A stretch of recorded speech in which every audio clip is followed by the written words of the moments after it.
Čau, my jsme Sidequesty a dneska děláme s Jirkou Procházkou společný run, tak se na to pojďte podívat.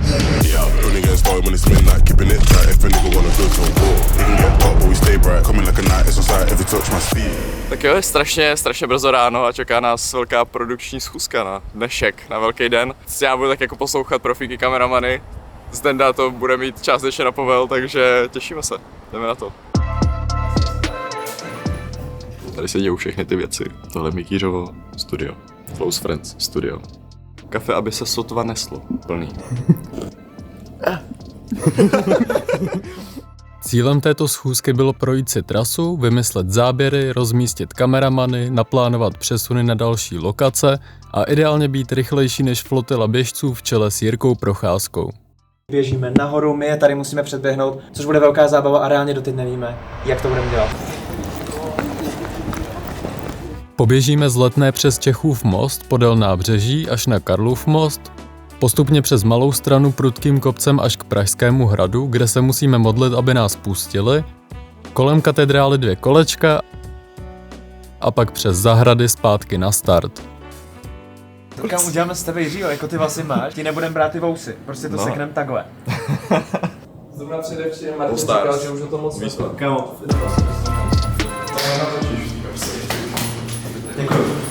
Bude to dobrý.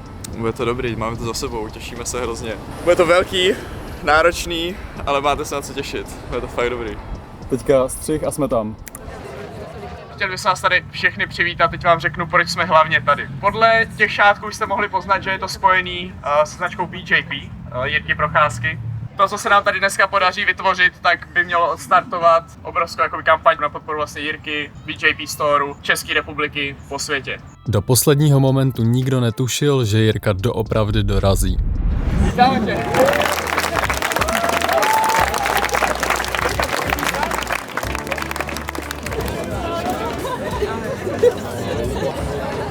Zdvižená pest znamená vítězství.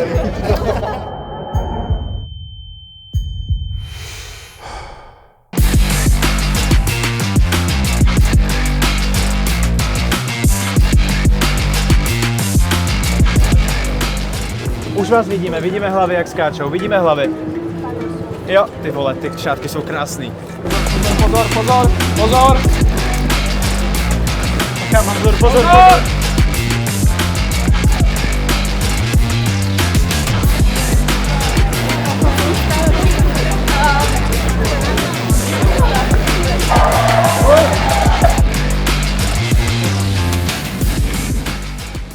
Tak pojďme, dáme trošku tempo, až nahoru na hrad.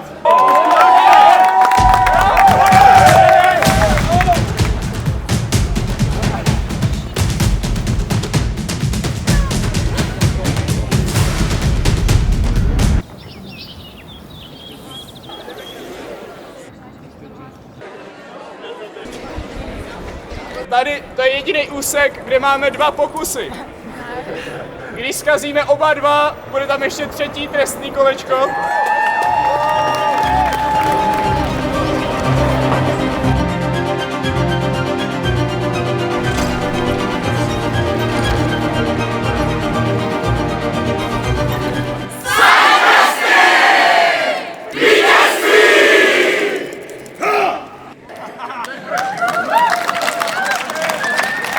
Je to skvělý. Neskutečná energie.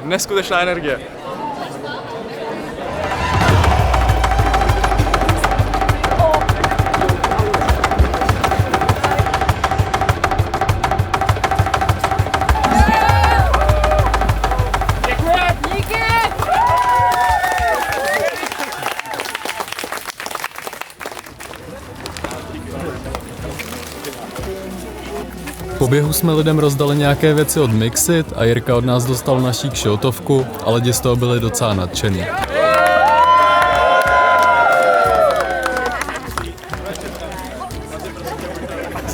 Zážitek na celý život. Vítězství!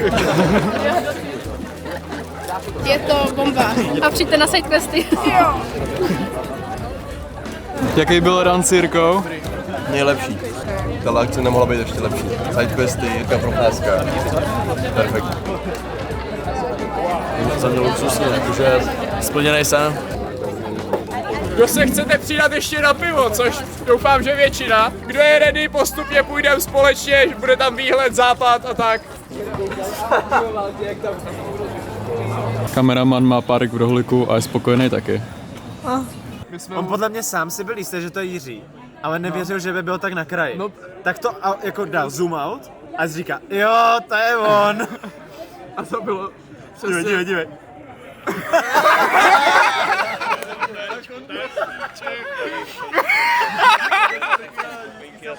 To už můžu? Aha. Což ještě no. Už jsme tady na pivě, večer se chýlí ke konci a tenhle běh a tenhle den byl úplně skvělý. Díky moc všem, že chodíte na sidequesty a budeme strašně moc rádi, když se k nám přidáš i příště, protože se na to podívej. Tahle parta lidí tě absolutně za nic neodsoudí, je nám úplně jedno, jestli umíš běhat, jestli umíš mluvit, jestli mluvíš česky, je nám to úplně jedno. Prostě přijď, vždycky se tady najde někdo, kdo se tě chytí, nebo se tě chytím já a užijeme si to spolu. Myslím si, že lepší konec Emma nemohla zandat.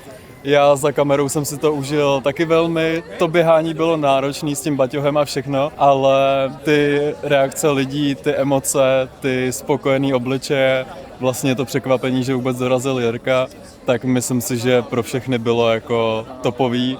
A budeme se na vás těšit na dalších akcích. Dejte odběr na tenhle kanál, protože budou vycházet velký zajímavý věci, takže máte se na co těšit. Čau. Mějte se, čau. Nezapomeňte se podívat na video, které vytvořil Viktor z jeho pohledu. V popisku máte odkaz nebo se proklikněte skrz kartu. Díky moc, dejte odběr a vidíme se zase příště.